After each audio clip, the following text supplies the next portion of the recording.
Hello everyone, this is Remy, Victoria, and Judith, and today we are going to cover the plant structure known as Plasmodesmata.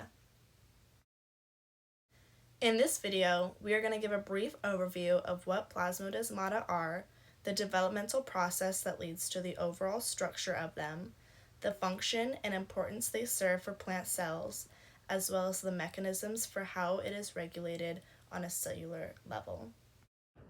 First off, we're going to give a quick overview of the Plasmodesmata structure and its developmental process. Stay tuned!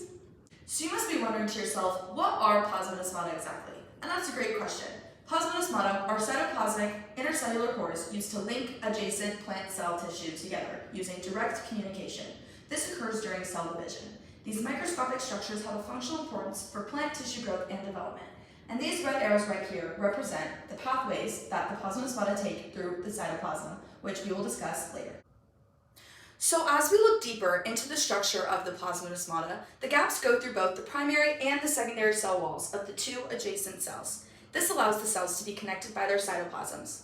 The structure of the Plasmodesmata ranges from simple, characterized by a single sheath of cytoplasm, to complex. This ranges from branched, H-shaped, and twin structures. These structures appear to be developmentally regulated as young tissues commonly have simple Plasmodesmata. Complex Plasmodesmata arise later, after cell expansion. Additionally, the Plasmodesmata gaps allow a structure known as the desmotubule, which is, you can see right here. This connects the two endoplasmic reticulums of adjacent cells, further allowing the transport of molecules that require the ER for cell-to-cell communication. Plasmodesmata can develop from remnants of endoplasmic reticulum that are left behind within the phragmoplast of the cell that's dividing. The ones that form this way we call the primary Plasmodesmata, which are labeled right here. The secondary Plasmodesmata come about independently of cell division, and secondary is labeled right here, which you can see. They're inserted into pre-existing cell wall by a process requiring cell wall thinning and membrane insertion, along with deposition of secreted cell wall material.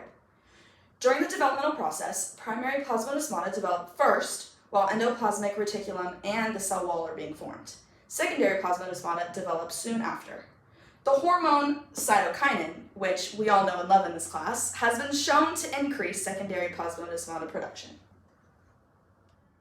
So, to sum up everything on its developmental process, the Plasmodesmata is formed during cell division, when traces of the endoplasmic reticulum become trapped in the new plant cell wall that divides the parent cell. By overcoming the plasmamembrane barrier, the Plasmodesmata unite the plant cells into masses of cytoplasm that have multiple nuclei. The middle lamella also stabilizes the cell to form the Plasmodesmata due to its high pectin levels that act as glue. Now that we have covered the Plasmodesmata structure and its developmental processes, we are going to cover its function. Plasmodesmata's main function is to provide communication between cells for the intercellular transfer of molecules. Direct cell-to-cell communication can occur via the symplastic pathway, in which the Plasmodesmata regulates the direction of transport, allowing molecules to transmit easier. The symplastic pathway, as shown in the image below, allows the movement of water as the pathway occurs in between the vacuoles and cytosol, crossing the Plasmodesmata.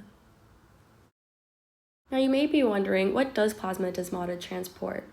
Well, Plasmodesmata allows for the transport of water, nutrients, proteins, and other substances to enable plant growth and tissue development in its direct cell-to-cell communication.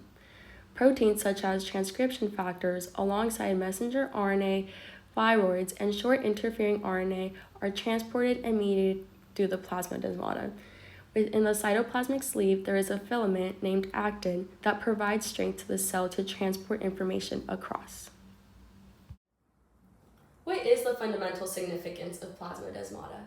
Plasmodesmata connects cytoplasm of adjacent cells, creating cytoplasmic connections in which molecules are able to transport through the cytoplasmic sleeve.